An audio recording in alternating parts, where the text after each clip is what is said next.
আসসালামু আলাইকুম বন্ধুরা, এই মুহূর্তের সবচেয়ে বড় খবর, সাতপন্থীদের সাথে মিলিত হয়ে ছাত্রলীগ আসছে আবার ইজতেমা ময়দান দখল করতে। আসলে এই খবরটি প্রচার করেছে একটি বিশ্বস্ত টেলিভিশন।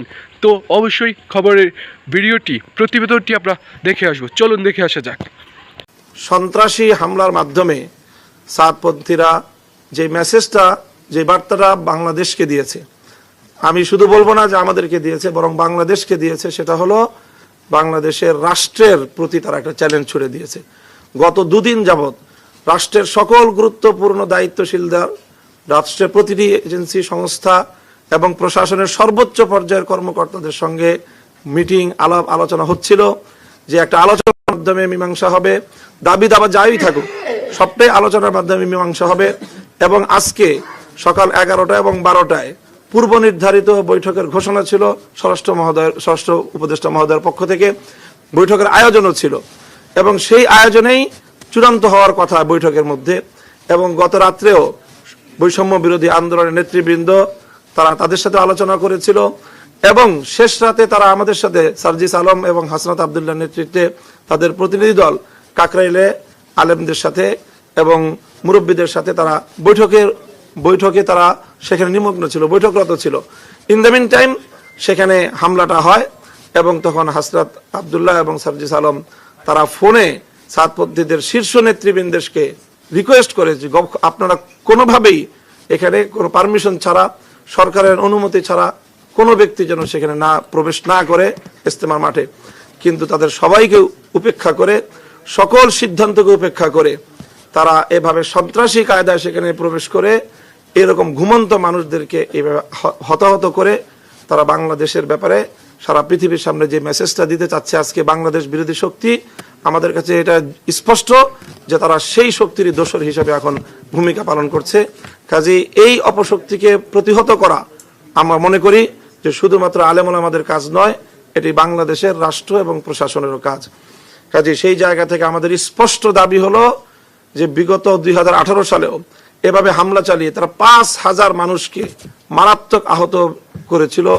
কয়েকজন ব্যক্তিকে তারা তখনও হত্যা করেছিল, কিন্তু তখনও তাদের বিরুদ্ধে তেমন কোনো আইনানুগ ব্যবস্থা গ্রহণ করা হয়নি রহস্যজনক কারণে। আবারও তারা একই ঘটনা পুনরাবৃত্তি ঘটল। কাজে এই জন্য এই সাতপন্থীদেরকে একটি সন্ত্রাসী সংগঠন আখ্যায়িত করে তাদেরকে নিষিদ্ধের আমরা দাবি জানিয়েছি। কাজে আমরা আশা করি সেই বিষয়েও যথাযথ পদক্ষেপ গ্রহণ করা হবে। তারা শুধুমাত্র একটি বিবাদমান পক্ষই তারা নয়, বরং তারা এই ধরনের সন্ত্রাসী কার্যকলাপের মাধ্যমে নিজেদেরকে একটি সন্ত্রাসী গোষ্ঠী হিসেবে জাতির সামনে, বিশ্ব দরবারে তারা নিজেদের পরিচয় তুলে ধরেছে।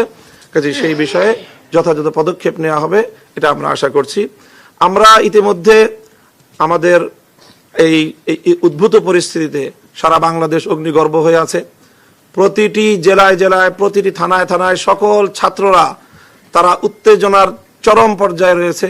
তাদের চারজন ভাই শহীদ হয়েছে, এখনো বেশ কয়েকজন নিখোঁজ রয়েছে, আর আহতের সংখ্যা তো অগণিত।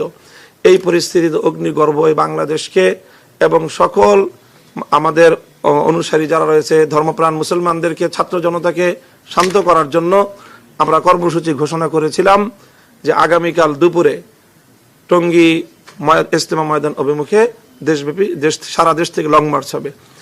এখন আজকের বৈঠকে আমাদেরকে মাননীয় স্বরাষ্ট্র উপদেষ্টা সহ সরকারের ঊর্ধ্বতন কর্তৃপক্ষ আমাদেরকে অনুরোধ করেছেন আমরা যেন আমাদের, যেহেতু অন্যান্য দাবিগুলো, সব দাবিগুলো তারা পূরণের আশ্বাস দিয়েছেন, ফলপ্রসূ আলোচনা হয়েছে, সেই প্রেক্ষিতে ওনারা আমাদের কাছে অনুরোধ করেছেন আমরা যেন আমাদের এই আগামীকালের লং মার্চের কর্মসূচি প্রত্যাহার করি।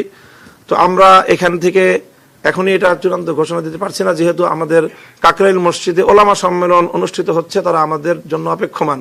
আমরা বৈঠকের ফলাফল নিয়ে সেখানে গিয়ে তাদের সাথে আলোচনা করব এবং আলোচনা করে আমরা আগামীকালকে কর্মসূচির ব্যাপারে চূড়ান্ত ঘোষণা। তো কিছুদিন আগে আপনারা শুনতে পেয়েছেন, ইজতেমাকে ঘিরে উঠে দেশ হয়েছিল একজন ধর্মবাদী এবং নতুন এক মৌলিক চাহিদায় দেশ হয়েছিল উত্তাল এবং গরম, যেখানে ইজতেমা ময়দানে লাশ পড়েছিল 1, 2, 3, 4, 5, 6, 7টি এবং দেশের অন্যান্য অনেক বড় বড় আলেমকে গ্রেপ্তার করা হয়েছিল।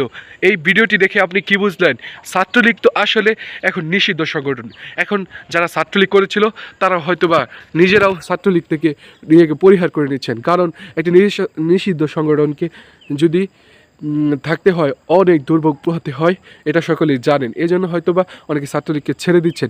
এই সময়েও এই সরকার বারবার ছাত্রলীগ আওয়ামী লীগকে টেনে আনছে সকল বিষয়ে। কিন্তু দেখুন, এটি একটি ধর্মবাদী বিষয়, যেখানে আওয়ামী লীগ বা ছাত্রলীগ হচ্ছে একটি রাজনৈতিক সংগঠন। তারা তো কখনোই ইজতেমা মাঠে এসে এরকম কিছু করার মতো মন মাইন্ড তাদের নাই। আসলে সাতপন্থীরা এখানে এক ধরনের বিবেকহীনের মতো কাজ করেছে, এবং ওলামা একরামদের উপর হামলা করাটাও এটা খুবই খারাপ ছিল। যেখানে লাশ পড়েছে ইজতেমার ময়দানে, সেইখানে এই বছর ইজতেমা হবে কি না এটাও আমরা জানি না। আপনারা যদি কেউ জানেন যে ইজতেমা এবার হবে কি না, তা কমেন্টে জানাবেন, এবং আপনি সাতপন্থীদের কি বলতে চান তাও কমেন্টে বলে যাবেন, এবং ভিডিওটি অবশ্যই লাইক করে যাবেন এবং সাবস্ক্রাইব করে আমাদের পাশে থাকবেন এমন সুন্দর সুন্দর নিউজ আপডেট পেতে চাইলে।